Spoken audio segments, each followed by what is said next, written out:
Good afternoon, everyone. Welcome back to Louisville, Kentucky. I am Matt Bamonte here on the NRG series. We are getting ready to kick off round number 4 of our coverage here. So let's take a peek at our players to watch leaderboard and check this out. 2-1 all the way down the line. Well, that makes that easy, I guess. So all these players shooting for those end of the year invites and the season 3 invites kind of log jammed now. Jesse Robkin was the lone 2-0 starting off last round. Picks up a loss. Everyone else picks up a win. So here we are at 2-1 for everybody. So I took a photo last round, and it was Adam Wasburn Moses, Connor Mullally, and Zach Allen were 1, 2, 3 right in a row on the table. So they're all kind of checking each other out, seeing where they're at as far as the points go, maybe sweating a little bit to see where they finish up for the day. So let's take a peek at our season 3 leaderboard here. And as I mentioned, so if you're joining us for the first time today, you can see Raja Suleiman's name is in blue. That means he is qualified. So Raja is going to pick up a season 3 at large bid. Now the rest of the players that are in white are vying for those slots. So that includes Mac Endris. Dom Palercio actually having a pretty rough day. I think he was 0-2 to start, maybe 1-2. So going to be out of the running. But Mac Endris, Adam Wasmer Moses, and Zach Allen all kind of vying for that same spot in the season 3 leaderboard.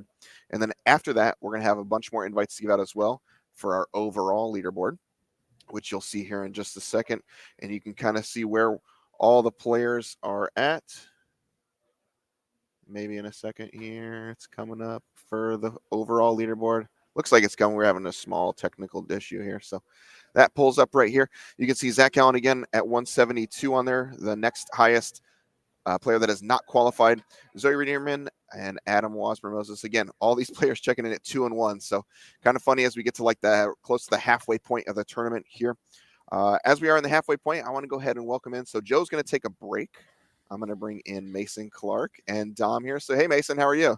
I'm good. I just got back in the house from playing the Showdown yesterday. I missed my shot to be at the Players' Championship. So, you know what? I'm here to watch some Pioneer and see some awesome magic. That's cool. I was going to say, long time no see. It was about not even 24 hours ago I saw you. So, very cool to have you on coverage with us. We kind of teleported him from the event back home. So welcome. We're getting ready to kick off round number 4. So I'm going to send it down to you guys. Looks like the players are all set to roll. So Mason and Dom, take us away. Dom, I'm excited to see this round. We have Don DeLozier on Gruul vehicles versus Donnie Wise on Rakdos Midrange. This is one of the cooler matchups, in my opinion, in Pioneer. You just have like kind of a Gruul midrange deck versus a Rakdos midrange deck. Yeah, Rakdos really is the default deck, the deck to beat of Pioneer at the moment. A deck that a lot of players gravitate towards, gives you agency for whatever that might be worth. Then on the other side, we have the Gruul deck, which I think popped up in large part as a response to Rakdos. So we're going to see if Dawn can follow through on that promise here. Yeah, and we just see Dawn here start on a Llanowar Elf into an Elvish Mystic, old into the new. It's a lot of mana, but nothing to do besides that as we pass back to Donnie, who just had nothing but a Hive of the Eye Tyrant for the turn 1 and is looks to be eyeing up what the turn 2 will be from him. Yeah, this is not your conventional Gruul aggro deck with the 8 elves alongside usually 23 to 24 lands. This is kind of this weird ramp deck of sorts. We're kind of skipping the 2-drop slot in the curve. We have some Werewolf Pack Leaders, stuff like that, but we're jumping up to Bonecrusher Giant, Lovestruck Beast, Reckless Stormseeker, this kind of marquee 3-drop, and then even higher up the curve, Sky Sovereign, a Seeker's Chariot, a Chronal, these really big, heavy hitters, which, if you can get there, can really dominate the game. But if your elves die or, they're easy to stumble and not get there as soon as you would like. Yeah, we see Don here play a Bloodtithe Harvester as Don picked up this Reckless Stormseeker like you talked about. That haste-giving creature is one of the pivotal things that works with those big vehicles you were just talking about there, Dom. And it looks like Dawn, she's trying to figure out what exactly she wants to do because she's got 5 mana and she has both a Seeker Chariot and the Reckless Stormseeker in hand, so she's figuring out how she wants to play the turn. It looks like a Obliterating Bolt here, a new addition from Brothers. We're kind of a Lava Coil with some upside, getting cast, taking care of that Bloodtithe Harvester, and then Reckless Stormseeker coming in for 3. Yeah, Obliterating Bolt hitting Planeswalkers as well, so a big difference maker against Mono Green Devotion, something like that. In this matchup, those are functionally the same card, but hey, Lava Coil was great in the matchup. This card's great in the matchup too. We're going to see that. Take out the Bloodtithe Harvester, clear the way for the Stormseeker, and this is a pretty formidable board presence for Dawn as early as turn 3 here. Yeah, it's also now daytime, so we're going to talk about day and night. That's always fun. I love doing that. Oh, As we hell see yeah. Donnie here figuring out what to do. I think Donnie does have the third land, but he has a lot of powerful 3-drops. And this is one of the great part of the Rakdos Midrange deck is you have things like Fable the Mirror Breaker and Graveyard Trespasser. How do you sort of figure these spots out, Dom? Yeah, this was the joke, right? The Rakdos deck is a 3-drop tribal, or this is like the actual theme of the deck. And that can create these interesting decision points sometimes. Usually, hard to go wrong just casting Fable, right? But you think about how good is that 2/2 Goblin token on this battlefield? Not great, especially if there's any creature getting granted haste here. And it looks like a pretty good creature about to enter the fray. Yeah, Dawn casting that Seeker's Chariot last turn, getting the cat's going to crew it up and get to activate Reckless Stormseeker's haste ability so the Chariot can attack right away. And now Donnie is on the back foot in a big, big way. As we're going to see Dawn here immediately crew up. She knows what's it about. She smells blood and is going in for an attack for 7 and gets another cat for her troubles. Yeah, so dealing 6 damage this turn. We're going to end the turn with, let's do a quick count here, 14, 15 power of creatures in play on Dawn's side. So really difficult for the Rakdos deck to break serve and come back from these positions. There's no main deck sweeper or anything like that. So you're really hoping to just answer things one by one, maybe play a big creature like a Sheoldred or something for yourself.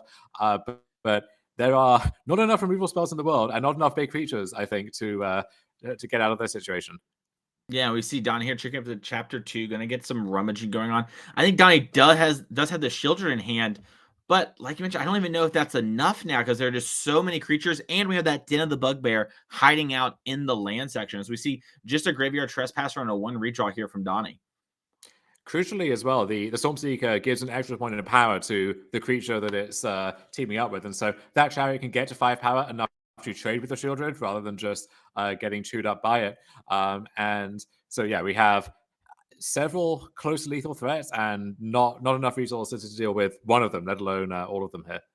Yeah, and we're seeing part of why this matchup's so hard, right? If you can't answer the elf, the Dawn's deck has a lot of powerful cards like Chariot that can grind and put pressure on, and some of the removal from the Rakdos deck just doesn't line up super well. We've seen Donnie have a Dreadbore in hand since turn 2, but didn't really matter with double elves, doesn't matter against the Chariot. The Stormseeker had already done damage. We had to get the Fable going. It just a very awkward matchup here for the Rakdos players.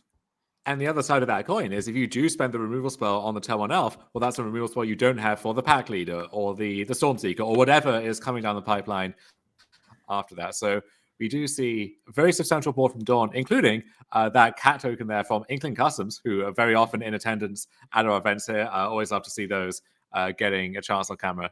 Yeah, some of my favorite tokens here. And, just shows how prepared Dawn is for the event, right? Had the cool tokens ready to go. She knows she's going to bring the heat with the Chariot, so she got the style points. I love that. As it does look like her last card's Werewolf Pack Leader, and looks like we're doing some math, which I believe is Donnie's job as the blocker. Am I mistaken there, Dom? I'm told that math is of blockers. Ideally, the attacker would help them out a little bit. This is a collaborative effort, but if it comes down to it, I'm sure Donnie can figure it out. All right, and it does look like Dawn here is figuring out, do I animate the Den? Do I play the Werewolf Pack Leader? How am I going to crew the Chariot? What's the maximum damage output I can do? Because it looks like Dawn can get Donnie to, I think, 1 from my quick math here, but Dawn's executing the turn now, casting the Werewolf Pack Leader. And just making sure we're tapping the right mana.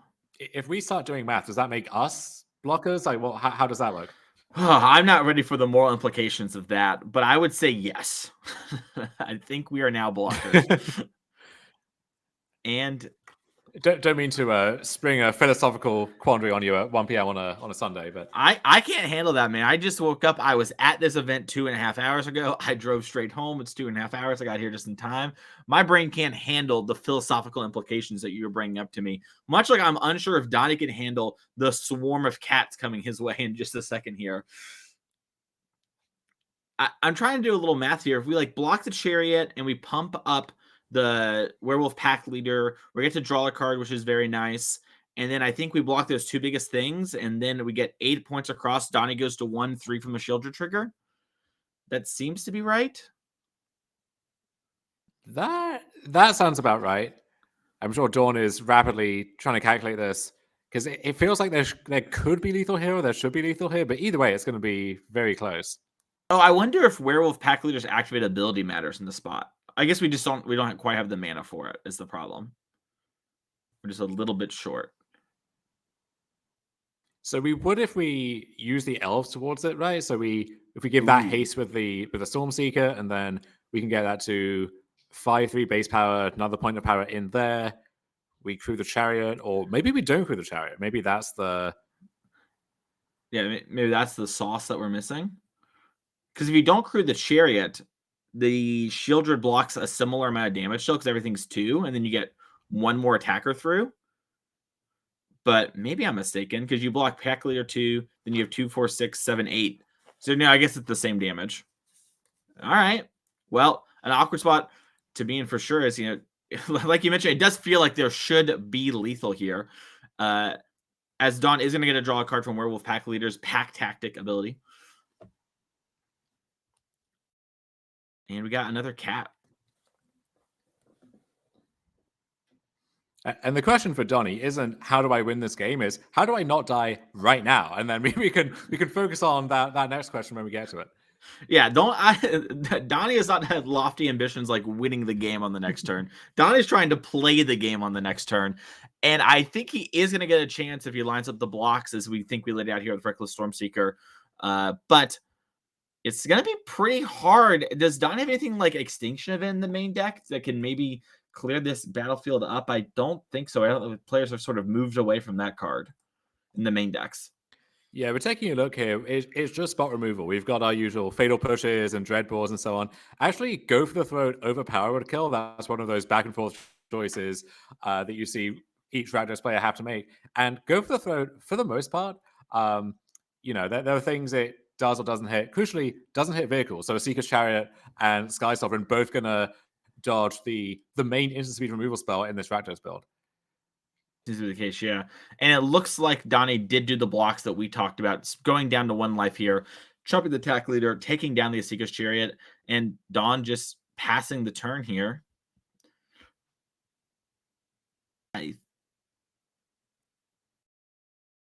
Yeah, it looks like he picked up another Sheoldred. Maybe I'm mistaken on that was there. I couldn't quite tell from Donnie there. But we are flipping our Fable the Mirror Breaker and a reflection of Kiki Jiki. So we get another blocker for our troubles. And a couple of life. We got the blood token. Can we stabilize here, Dom? It's going to need several pieces coming together on this turn. So yeah, if we have, let's say, another land, we fatal push something, we play a 3-drop, we cycle through the blood token, gain 2 more life. Maybe there's a shot. But I think he has another Bloodtithe Harvester, which is 2 more okay. life as well. So sure. Maybe we're close. I guess the problem is Den of the Bugbear is just hanging out, just big chilling. Rough spot to be. And I mean, this sort of shows the matchup, right? Where it's like, yeah, I can grind a little better than the Gruul's Vehicles deck, but when their elf draws are unimpeded, they're just so much faster than me and have so many resilient cards. And I just don't quite have the time to unload. And even if I do, I still have to fight off cards like a Seeker's Chariot, Sky Sovereign in the late game. Dom, do you think Dawn is asking if the stack's clear right now? Maybe that's what's happening. just every single turn, like a chess clock. Yeah. That would explain why they just weren't sure about the stack before we're making our attacks. We're figuring out. Dawn here quickly looking at the lands. Maybe doing some quick math like we were talking about with the blood tokens. Because the blood does represent 4 life at minimum. I guess you could even draw into a fatal push off the first blood token, and then you have a little revolt, kill a Stormseeker, save some more life. But definitely a tough spot to be from Donnie here. But both these players 3-0 in our tournaments, they're really doing well. And it looks like Dawn actually has a Love Struck Beast for the turn. Just gonna hard cast it. Okay, so that one's gonna get haste from the Stormseeker, and then all of these calculations about how can Donnie stay alive and maybe claw his way back in. This is assuming Dawn has nothing, that the board is as we see it right here. And so any additional threat, I think, potentially including that Love Struck Beast, might be enough to actually get across the finish line here. Yeah, and it looks like Dawn targeted the Love Struck Beast, moved to combat, draws a card for Pack Leader, and Donnie's going to double check, make sure there's no way that he, like we talked about, there's some blood gaining life trigger with Sheoldreds that are pretty sneaky. So we might see Donnie here sneak out another turn, but it will be a very hard position to get back from. Luckily, Sheoldred does have Death Touch, so that Lovestruck Beast will be taken down with the Sheoldred. And looks like we still have Bloodtithe Harvester to line up for a block, but I think we're 1 point over on lethal for Dawn still. Yeah, so to me, this suggests that if we're putting Shield in front of Bloodstruck Beast, suggests maybe no Fatal Push that could take that down instead, let Sheoldred tangle with something else and live to tell the tale. So we could go up to 7, it looks like, with the blood. Yeah, I mean, Donnie running the numbers and realizing nothing actually is enough to rescue this position. So we will be going to game 2 between Dawn DeLozier and Donnie Wise. I think that first game showing off why consensus is the Gruul deck is meant to prey on the Rakdos deck, right? Like this is the Apex Predator stage up in the food chain. Yeah, and you play the Gruul deck so you can play against these matchups and hit the fail rates of other decks, right? Dawn's deck isn't just some hyper-specific metagame call just to beat Rakdos. It's also like pretty proactive, and that's pretty good against mono green. And against decks like mono white, you still have like very large creatures. Lovestruck Beast, as we've seen the mono green player splash, does a good job protecting. And instead of having like big kind of clunky spells that don't do much, instead we have an actual creatures that can get in the tussle with us or the mono white creatures. Let's check out the sideboard though and see how these players are prepared. Because like you mentioned, the Rakdos player here has Go for the Throat, so maybe there's some sideboard stuff that can help. We have 3 Extraction Event, 2 Duress, 2 Rending Volley, 2 Go Blank, 2 Unlicensed Hearse, 1 Abrade, 1 Reckoner Bankbuster, 1 Sky Sovereign of their own, and 1 Kolaghan's Command. So Dom, what do you like for Donnie here? So I like the Sky Sovereign of his own that Donnie has. I imagine that one is coming in to fight 5 with 5 there. Abrade, Kolaghan's Command, good in general, but also necessary answers to these vehicles, especially Sky Sovereign. And then beyond that, Extinction Event is a little hit or miss. So, as we mentioned, this Gruul deck trying to curve 1 into 3 for the most part. Llanowar Elves into Stormseeker, Lovestruck Beast, Bonecrusher Giant. You can clean up all of that in one go. At the same time, the Gruul deck does have ways to diversify its mana values on the board. So Werewolf Pack Leader at 2, a Seeker's Chariot as just a host of even creatures at 4. So the Extinction Event can do something, but it might not do everything that you want it to do. And you really need your sweeper to be more specific than that, I think. Yeah, it makes a lot of sense to me. It's just hard to line up cleanly and neatly. You can't have that happen to you. We saw in that last game how awkward things can be, even with powerful cards like Dreadbore. They're a little awkward. It's hard to go in. Let's see what Dawn has in her sideboard. Check it out over here. She has 3 Rending Volley, 3 Unlicensed Hearse, 2 Hazoret the Fervent, 2 Embercleave, 2 Damping Sphere, 1 Fry, 1 the Acrone Warren, 1 Arlen, the Pack's Hope. Yeah, we just have more heavy hitters here. So Acrone War, Arlen, and the 2 Hazarets, all I think really strong in this matchup. And Hazoret specifically, I think, is one reason why Donnie probably does want some Extinction Events anyway. You can cycle them away with Fable or Blood tokens if they are bad, but you just need a way to kill Hazoret, and those are in very short supply. Extinction Event, really the only thing that actually does that. So I don't know if Hazoret is on Donnie's radar at this point, but if it is, then you're reaching for those Extinction Events and praying that you draw one if you're facing down Hazoret.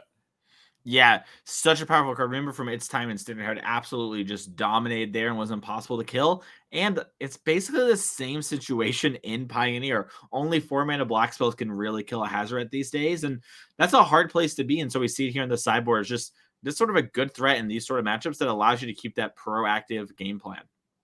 Mm-hmm. I wonder, do you bring in Embercleave anything outside of mono green? I could see if it's just a linear matchup where you just want to race. So against a deck like Lotus Field, for example, Embercleave is a card that might let you chase that turn 4 Goldfish if all goes to plan.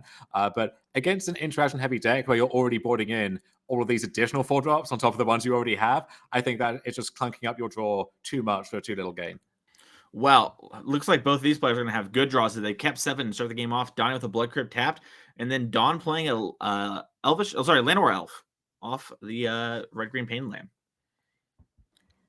Yeah, so the use of the pain land there suggests maybe Dawn does have a landlight hand, or this is maybe the only green source. I don't want to be taking unnecessary pain if you can avoid it. So, Donnie is going to be very pleased to snap off that stomp on the Llanowar Elf and hope that Dawn doesn't really get to participate much in the early game here. Yeah, it looks like Dawn does have a Den of the Bugbear, so the lands were just kind of awkward before. Picked up the Arlen for turn, and does seem to have another elf-heavy draw as Elvish Mystic comes down now and passes the turn back. And, Donnie, at least this time, it shows the difference. The play and the draw isn't so far behind the Elves where the 2-mana spells couldn't interact and matter. As it does look like we're lining up a Fatal Push on that Elvish Mystic, just trying to make sure nothing like a Seeker Chariot comes down as we pass the turn back. Foregoing Fable the Mirror Breaker on that turn, Dom. It's a big sign of respect. Yeah, that is a big trade-off, right? Do you use your mana efficiently, develop your board, get that Fable into play, which is going to be relevant now, relevant next turn, or do you just kill that elf? Do you bolt the bird, so to speak? This is the dilemma going back 20, 30 years at this point. Yep. Speaking of dilemma, here's one of the modern day. That's Bonecrusher Giant cast from Dawn here on turn 3. It looked like her mana was a little shaky at first there. Had a Boseiju. She maybe wanted to hold something like the opposing Sky Sovereign, but drew the stomping ground, and things are looking pretty nice here as the early in this game lined up. And Donnie casting Fable of the Mirror Breaker, getting that powerful 3-mana enchantment into play, missing on the land drop, but maybe Fable can help with that on the next turn. Dom, is there any world where you think about Bosejuing when they miss the land drop, or you're just slam? If Dawn has the 4th mana source here. Yeah, it looks like Arlen getting slammed there. Yeah. Disregard if we're going to Boseiju or not. I just want to slam my 4-drop, and then ideally slam another 4-drop, and another 4-drop. Yeah. Now, I know Arlen, and you know Arlen, but maybe we should pull play as many 4-drops as they let me play until this game concludes. No, I feel that. We should pull Arlen up on stream because obviously I know all its abilities by heart, and I could tell you right now from the booth without thinking about it. But, we can also pull up Arlen the Pack's Hope. That way Dom knows, But, Arlen here, she can make 2 green wolf creature tokens. And also, until the next turn, creatures you can control have flash and enter with +1/+1 counters of the +1. And has the backside, which is just this huge wolf that attacks for 5 damage every turn. So, a really, really powerful planeswalker that we haven't seen quite have the time and sun for standard, but a great one of in these sort of decks. Yeah, I really assumed this card would be a mainstay of standard, and it didn't live up to that potential. But as just a little sprinkle on top for these mid-range decks, it's doing some good work. And another way to force both players to track Daybound and Nightbound, which you always love to see that. I love when day is day and night is night, and when day turns to day. I also love that Dawn's deck is 4-drops. They make 2 2/2s. That's what my deck does. They all do it. We don't worry about it. That's what we do. As we see, Donnie here resolving a Fable, discarding a Thoughtseize and a Graveyard Trespasser, I think. Let's go for the throat, actually. It's not lining up here well against all these tokens. And this is what we talked about, too. Even if Donnie had, the power word kill, which would at least allow him to kill the vehicles when they're animated, it's very hard with this wide board presence to just answer every little thing. And it's not like you need a whole army, right? Like, sometimes you just need enough to get across the finish line. The Goblin token bravely marching to a possible death here. Yep. Looks so. Getting a treasure token for the cause. So maybe Donnie missed on the land drop. Didn't quite see what was drawn off the Fable. It looks like we did pick up an Urborg. So got that going for us. So we can maybe double spell in this turn. It looks like we do have Sheoldred and a Fatal Push. So not the worst place to be.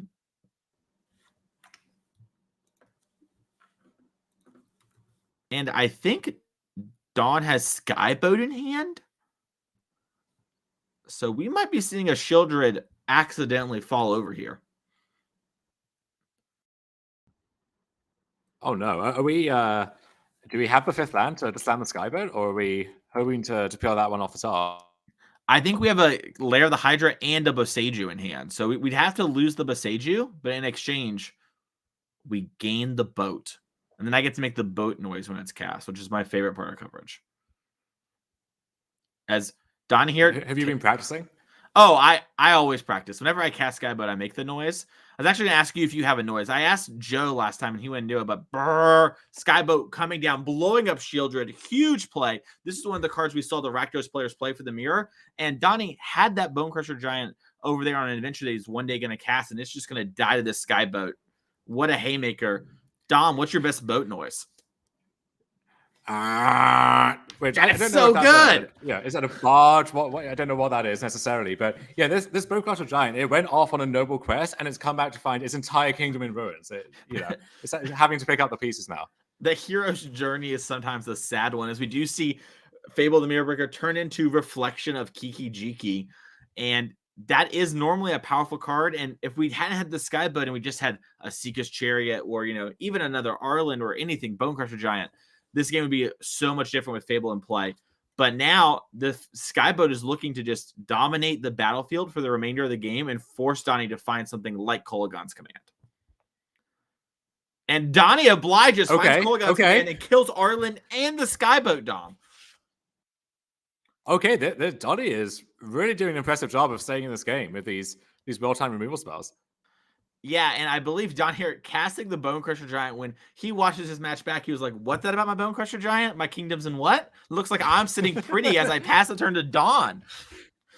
Yeah, none of these pretenders to the throne are still around to tell the tale. So, Bonecrusher Giant on top for now. We don't want to count it out too soon. But Lovestruck Beast, the draw from Dawn. Eldraine cards just can't not handle not one upping another, as the 5/5 adventure creature is picked up, and it looks like, yeah, Dawn is just going to cast it and maybe make the adventure as well to get the 1/1. It's a little unclear here. She might have other uses for the mana. Also, just making sure we do have the requisite green mana. We don't have to pay any life. Yeah, so it looks like Dawn is going to make the 1/1 citizen and get the Lovestruck Beast in play. And between your 8 Llanowar Elves and Elvish Mystics, and then also Lair of the Hydra, which can become a 1/1 if that's what you need it to be, you have a lot of ways to reactivate or re-energize this Lovestruck Beast, even if your citizen token dies. And Dawn just had another Lovestruck Beast, just had the different art, so it tricked me. So we see another citizen coming down here, and I believe she has her land drop for turn with Lair. So Dawn just had her board wiped, but is presenting a very good rebuild and putting Donnie back on the, hey, you need to kind of have something, otherwise it's going to get real quick. Yeah, Dawn began the turn with a handful of 3 or 4 cards, and we just managed to use all of them in the most mana efficient way. It's just very clean, very nice, good honest magic there. Yeah. I'm being told from chat, Dom, that they're human tokens, but they're part of the kingdom that Lovestruck Beast is a part of, which makes me think they're citizens. So is I mean, they could be serfs. They could be. We don't know exactly what this. True. Yeah, I guess that's on me. I'll do better. I will learn from this experience, as it is slipping to nighttime. As Donnie is like, I got nothing. Den of the Bugbear passed the turn. Yeah, we are going back to Eldraine for more adventures in feudalism before too long. So we'll see how all of that transpires. But for now, I think the humans need to know their place. That's a good point. That's a very good point. And it looks like Dawn did pick up Llanowar Elf. And this is sort of the problem, right, with these sort of mid-range decks compared to something like Rakdos, Dom? Yeah, I mean, you take a look at this Gruul list, you count it up, 32 mana sources, 8 elves, 24 lands. To be fair, so many of those lands do things. We've got the 7 creature lands in total, 2 Boseiju, Sokenzan. So you have ways to avoid flood. But yeah, sometimes you get into spots like this, you want to draw any spell, and then the monkey's paw curls because you weren't specific enough, and you draw an elf instead of something relevant. Yeah, as we see Don here just copy his Bonecrusher Giant, get the double block to clear out that Lovestruck Beast, just trying to minimize the board here. And I think Donnie has a Fatal Push lined up, so Dawn's backup Lovestruck Beast might just get immediately answered, and then it's going to really be just a Lair of the Hydra versus whatever Donnie has as the big threats here, as we do see, yeah, the Fatal Push taking out that Lovestruck Beast right away. And Reflection of Kiki Jiki is online now, so if we find Graveyard Trespasser or Bloodtithe Harvester would for that 2-card combo to start kind of locking Dawn out of playing any more creatures, that is a potential danger too. Oh, and Donnie's lining up 2 mana. That could be Bloodtithe Harvester. I did not see what he drew for the turn, but he is looking over at the life total. Looks like he's just going to pass back. It's still nighttime here. Dawn only has 1 Arlen, the Pax Hope, but does have 4 Reckless Stormseekers, which get huge on the backside. Yeah, Graveyard Trespasser from Donnie's side as well, very relevant for Daybound versus Nightbound. And yeah, just another land here from Dawn. So thinking about exactly which side to play this pathway on, an eternal dilemma for Pioneer players at this point. It's true. Also, if you're Donnie, your heart sinks because you're thinking of Reckless Stormseeker, and Dawn goes to de-sleeve a card. Luckily, it was the pathway, so you go, oh, thank God. Okay, I'm alive. We're still playing. But speaking of alive, I think this Lair of the Hydra or Den of the Bugbear is about to get queued up. Yeah, I mean, one nice thing to have if you're flooding out is just a Lair of the Hydra that's suddenly a 6/6 or whatever out of nowhere. So we still got some game actions we can take here. But now the question is, do we go for the Den? Do we go for the Lair? Which one do we want to expose to a potential removal spell or a potential trade if there is another removal spell waiting in the wings? Yeah, it looks like Dawn is going to animate the Lair of the Hydra for 6 and attack for 8 in addition with the bear here. looking to cut Donnie's life total in half. Donnie now does have a Den of the Bugbear, so we could see an animate and block of the wolf if you wanted to trade, maybe chump block the lair if you're trying to gain a little life, buy a little time. Donnie's going to take a minute to think about it here. Does have 2 cards in hand. He's kept them pretty close to the chest, so I can't see what he has. But it looks like he's just going to start off with an animated Den of the Bugbear, then try and move to blocks. Yep, and it looks like from the non-verbal, it looks like we just traded with the wolf there. Yeah. Worth noting, if we copy the den with the reflection, we just get the land. So there's no, making a temporary chomp blocker to save off the attack for a turn. We got to actually present some real cardboard here. Yeah. You can't just have infinity Den of the Bugbears, as nice as it would be. And it would be nice. We would see Phoenix players animate their Hall of the Storm Giants with Fable a lot. We would be getting some big boys in the team. That just sounds like a good time to me. I agree. As speaking of a good time, Bonecrusher Giant back here taking a little of the Llanowar Elf, getting Castle into the battlefield, and we have the follow-up land so Fable can copy it. Donnie's in a great spot here. Just like all of you viewers here today hanging out, make sure to click that follow button if you're enjoying the stream, enjoying this great spot of Magic. This is our last event for the calendar year, but we have so much more coming up, and we'll get to that later.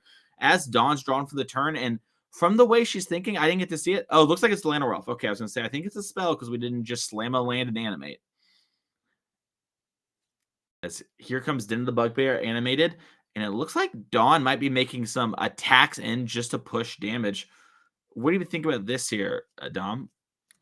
Yeah, part of me is surprised we're not seeing just the lair animated to threaten a bigger attack at the same time. Because this feels kind of forced at this point, right? We make a fake Bonecrusher that eats the den, the real Bonecrusher eats the goblin, and we haven't really made any headway on the board. So I would rather try to trade for a real card if possible, but yeah, I wonder if Dawn meant to maybe attack with the humans as well and just sort of, forgot the moment. A little unclear, but Donnie drew Thoughtseize. Looks like Donnie's decided to keep that card in here in the post-board games. And unfortunately for Donnie right now, a little bit of an awkward spot as we do see Donnie getting in the red zone with this Bonecrusher Giant. And I do think that's right. I think there are so many haymakers in Dawn's deck, whether it's the Arlen that we saw, a Seeker's Chariot, a Crowan War. There are so many cards that trade off for at least one of your cards if they come into play. That you want to Thoughtseize those preemptively if you can, but in a spot like this, you can get punished for it. Luckily, Donnie had enough going on that was going to be fine that game. It looks like. Yeah, 100%. And it is one of those things where it's like, it's not exactly like a traditional mid-range deck in the past where we've seen the logic be like, hey, in Jund Mirrors, we take out our Thoughtseizes. That's not really what the games are about. There are a lot of really strong cards from Dawn, like we talked about. And then we mentioned Dawn has like 32 mana sources, and some of those are elves and stuff like that. So breaking that off early or taking that one Skyboat can sometimes be the difference, since there's no real card selection or card advantage from Dawn's deck outside of the one Werewolf Pack Leader in the deck. So it's going to be a little bit hard there. But what's not hard to do, Dom? Enjoying Magic coverage. And I'd love to pull up. We have next year's events lined up for the first 3 that we can talk about doing. We have our Players Championship, which I'm super excited to watch. That's January 14th and the 15th. That's an event you can watch from home super well. So you want to click that follow button right now if you haven't seen that. We're going to have people like Jesse Ropkin, Roger Suleiman, Zach Allen, everyone in between who's you've seen watching this weekend. All those players can be battling in that. Yeah, we haven't pulled up here. Andrew Ellenbogen, a Pro Tour champion. We have Zach Dubin, Piper Powell, Ivan Esperino from last year, Theo, Max, so many great players up on the screen here today. We have our newly crowned champion from earlier today. So just a totally awesome group of players. You're going to want to check that. So click the follow here. But there are other ways to play. We have Mundelein at the start of the year for March 25th. You can see that one's on screen here, early in the spring. It's so exciting. You're going to want to play these events. So come out and see us do those here. Yeah, in May, we have Minneapolis. So a lot of awesome events. Our players are shuffling up. And if we take a check here back to the booth, you get to see our beautiful faces. And I get to tell you, Dom, that it was great playing this weekend. I just got back. I played the Showdown event.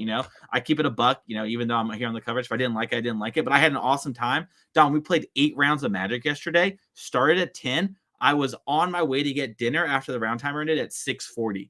Only 40 minutes of turnover. God bless the NRG people.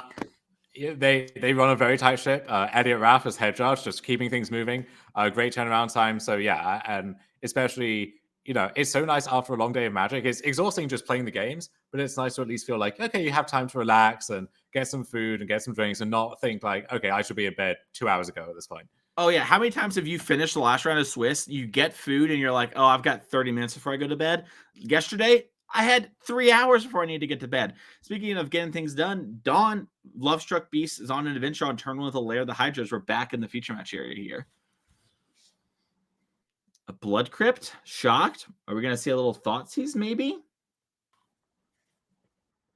Yeah, and let's see what Dawn has working for us. Give us a little caster vision to the extreme, as it looks like Hazoret, Skyboat, and some lands, I believe.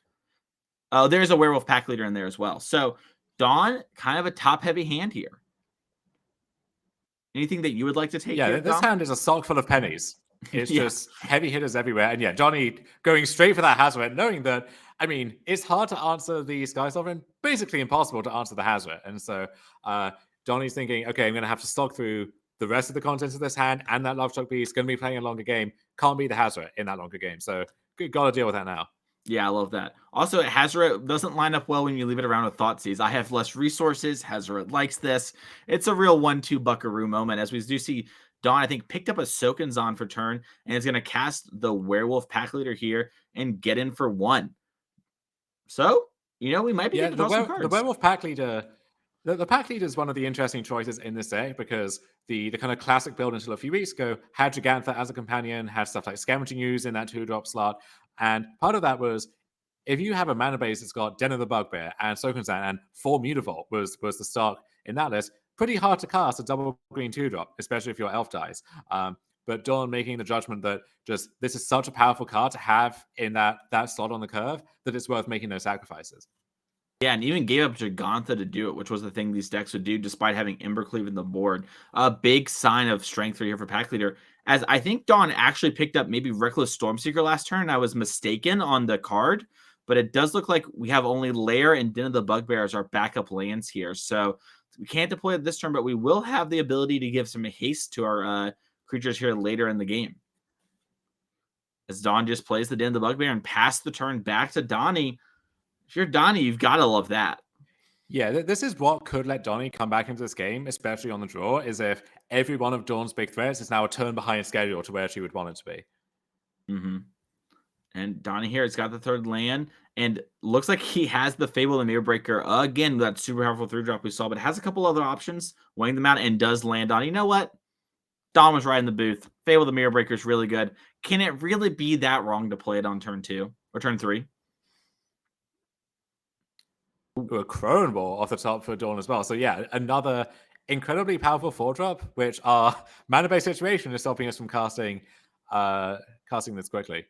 Yeah, it does look like Dawn had the showcase version of Reckless Stormseeker here. A little bit like Chandra when you look at the art, to be honest, but looks like Dawn is going to get into the red zone here, activating that and triggering Pack Tactics to draw a card from the Werewolf Pack Leader here, trying to, undo that Thoughtseize she had and find some more lands, and picks up a Lair of the Hydra. So not bad, as this game is probably going to go a little bit longer. And for people who love playing along at home, you will be thrilled to hear that it is in fact day, and so we will be keeping track of that for the rest of the game as well. Day is night, night is day. I'll figure out a new joke one day, as we do see Dawn here playing Lair of the Hydra and just, Mason, did you just rhyme day with day? Who's to say on this day? Nice. Good say. Yeah. I wouldn't say that I'm the smartest person in the booth, nor would I say I'm the most articulate, but I would say I'm the most Mason, as we do see Donnie here discarding Thoughtseize in a land, drawing 2 new cards off Fable the Mirror Breaker, sculpting the hand, seeing that power, and oh my goodness, Donnie picked up a Braid. And Colligan's Command. That Sky Sovereign that we knew about. Okay. Oh, this game is getting real spicy now.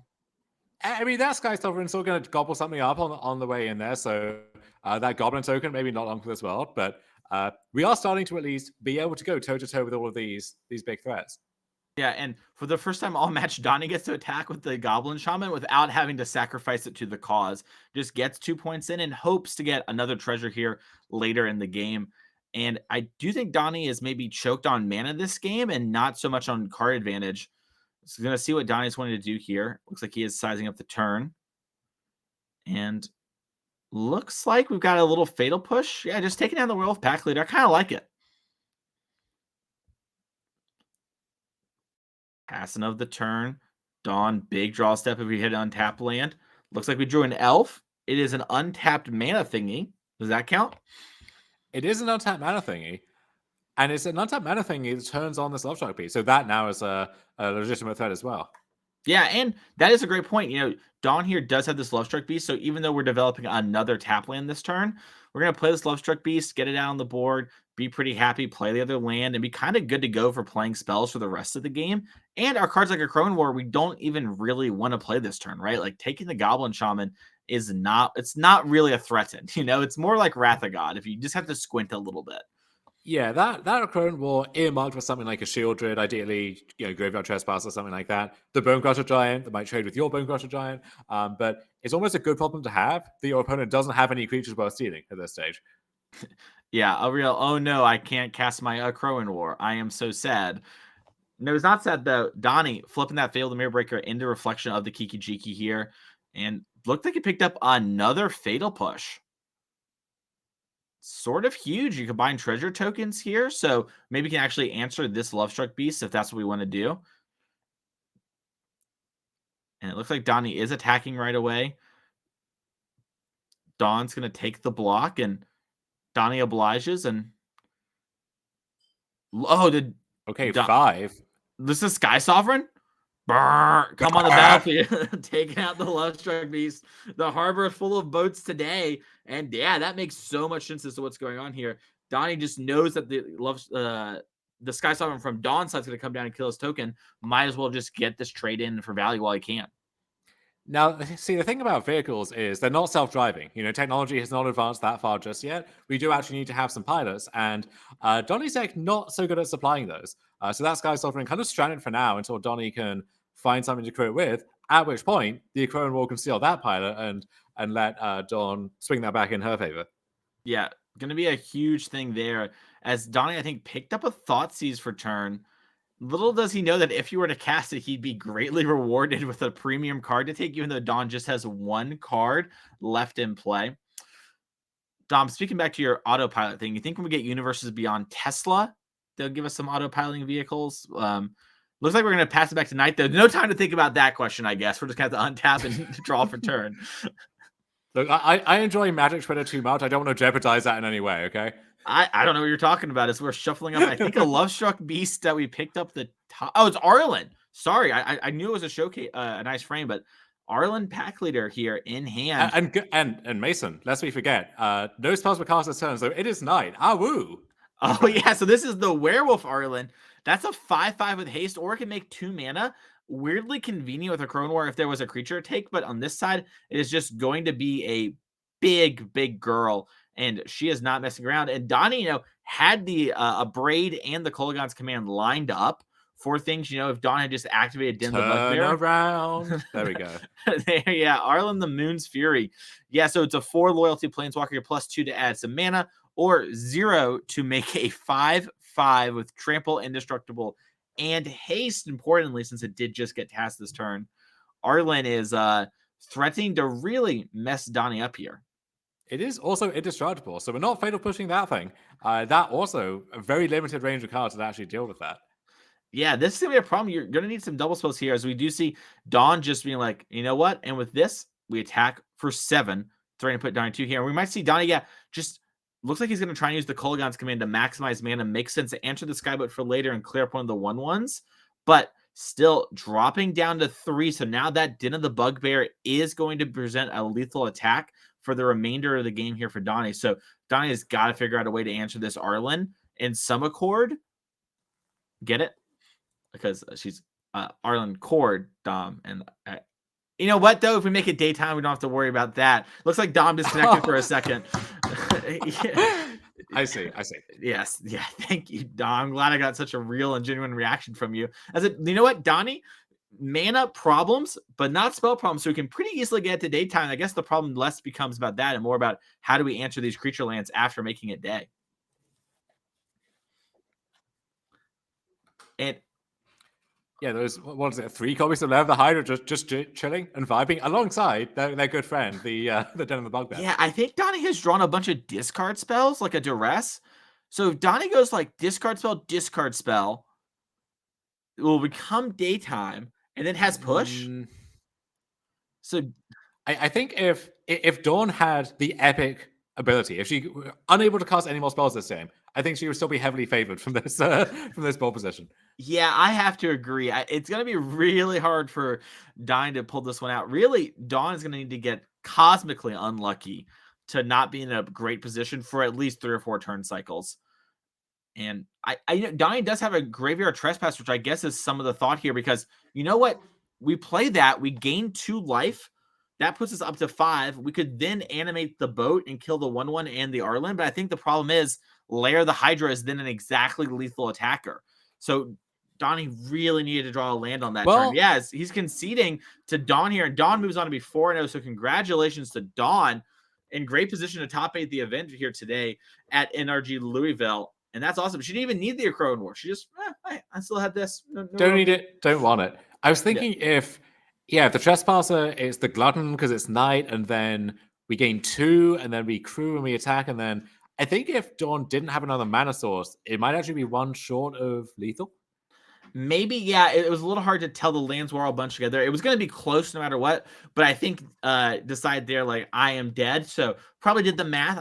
I believe in him. You know, Donnie was 3-0. Yeah. I'm not a blocker. No one's paying me to block over here, so I'm just going to let people figure that out. But in the meantime, we do have an interview with our winner there, who's now 4-0, Dawn DeLozier, joining us in the booth before too long. Yeah, and Dawn's sitting with the interviewer. I can't wait to talk to her. She's someone who we've seen finals one of our NRGs and Mundaline playing Legacy. Really, she's kind of like an Izzet expert. You know, she's someone you can see do really well in a bunch of events with Murktide region, put up a solid finish yesterday, and we see her in Legacy as well, always playing those sort of decks. And so I can't wait to hear what her sort of philosophy and what drew her to this deck over something like Arclight Phoenix, which is sort of the Izzet strategy of Vogue and kind of good in the format.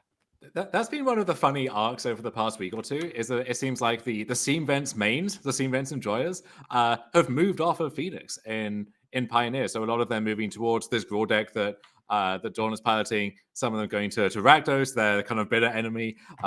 And Phoenix itself has kind of dropped off pretty substantially compared to where it was a week or so ago. 100%, yeah. And we've seen players even do things like play 8 PZ now as maybe a solution to, like, I love Steam Vents, but I can't play Phoenix. But nothing about that. We can talk about that later. We can go down to Dawn. Dawn's ready to talk to us. Dawn, congratulations on being 4-0 and winning that round. How are you feeling? I'm feeling pretty good. A lot of people said that this deck isn't amazing, but I've just been playing it a lot and having a lot of success with that, so I'm really happy. Yeah, how long can they say it isn't amazing if you just keep winning games? Like, at what point does it sort of be like, what is amazing to you? Well, and maybe in this case, I'm just like I'm an amazing player, and my deck's actually, I'm just winning in spite of my deck. But I'm gonna keep playing it because it's fun. Sure, no arguments here for me. I'm completely joking. I mean, so my big question about this deck is, it's called Gruul Vehicles. That's a name for it. It's what it's listed at on Melee. It does, however, have only 7 vehicles, but it does have 8 elves and also 8 werewolves. So is this just false advertising here? Like, what's going on? So no, I really like the name Gruul Vehicles, mostly because that's like, I think you need a good high power level, like a nut draw, to be able to play a deck in Pioneer. And that nut draw for vehicles is centered around those vehicles. So like the absolute perfect start is turn 1 Elf, turn 2 Stormseeker, turn 3 Esseka's Chariot, because then you get to crew it up and just make a large amount of value. The other nut draw includes like turn 3 Boat. The other cards are able to fulfill like supporting roles and be able to help the other cards do their things. But the important thing is the vehicles. It's what the deck is built around. It's why Reckless Stormseeker is good. And if you're playing less than 4 of it, you're wrong. I've been saying this. That's fair. I mean, haste is a really powerful mechanic. And we saw in that game just how much in game 1 it just sort of won you that game by always being a turn ahead of where you should have been. Yeah, it's an amazing tempo advantage. I really like Stormseeker. Tell us about the other werewolf here in Werewolf Pack Leader, because I think this is maybe the most contentious card in the main deck at this point. You had the list from a week or two ago with Gigantha, with other 2-drops like Scavenging Ooze in that spot, more Mutavaults, and a lot of that has to be kind of reconfigured in order to make room for the Pack Leader. So that seems like it's worth the trade-off for you. I absolutely think that it is. It's really important for the deck. One important thing is like a play pattern in a lot of interactive matchups is you're going to go turn 1 Elf, and then they're going to kill it because they're going to know that you're an 8 Elf deck and they're going to play removal for it. And if you just play like a land and pass or stomp them or do something else that isn't useful, you're going to lose the game. So being able to play, or like likely you're going to lose the game, you've lost a lot of tempo. So being able to play a 2-drop when your plan doesn't go to fruition is really great. But more importantly, this scales throughout the late game in a way that isn't dictated by how much mana you pump into it. It doesn't even need to be pumped. Like, you can just attack with your creatures and it's going to draw you cards. This is amazing versus Rakdos, Phoenix, Blue-White, any fair matchup. I'm really happy with the card. Obviously, it's not included in your really powerful draws, and it's not necessarily what the deck is built around, but it's able to carry the deck when it isn't performing at its absolute best. You mentioned Phoenix there, and we were talking in the booth before. You're sort of an Izzet expert. You know, we see you play Murktide and dominate in Modern. You have a finals appearance in Legacy playing Blue-Red Delver. What's pushed you away from those sort of Izzet strategies in Pioneer, which we have seen be very popular over the RC season here? So basically, I really like Murktide. The reason I like the play patterns of decks like Delver and Murktide is that the entirety of the deck is you're playing these like kind of bad threats, and you need to leverage the fact that you're able to interact very efficiently and always be able to play threats to be able to squeeze through threats, while also interacting with your opponent. I like to say less that I'm like a big Izzet fan, and more that I really like aggressive but also interactive red decks. So this actually is more of my style. Where you look at like Phoenix, this is a combo control deck. You're trying to stop your opponent from doing what they're doing just long enough to fork a turns, and then kill them with Arclight Phoenixes. Sometimes it goes a little bit different, but that is ostensibly plan A. It just doesn't play like Murktide, where you're like playing these like tinier threats. Like of course Murktide's like an 8/8, but this is smaller than a lot of the other like power level things in Modern. But you're able to just like squeeze in your more efficient, cheaper threats and then interact with your opponent. And I would actually argue Gruul Vehicles is closer to what this is in Pioneer, where you're playing these like they don't look efficient because they're expensive, but they are more efficient than they look because you have 8 elves. You get to play these threats, and then you're also constantly interacting with your opponent with stomps, the boat, Beseju, and obliterating bolts. Awesome.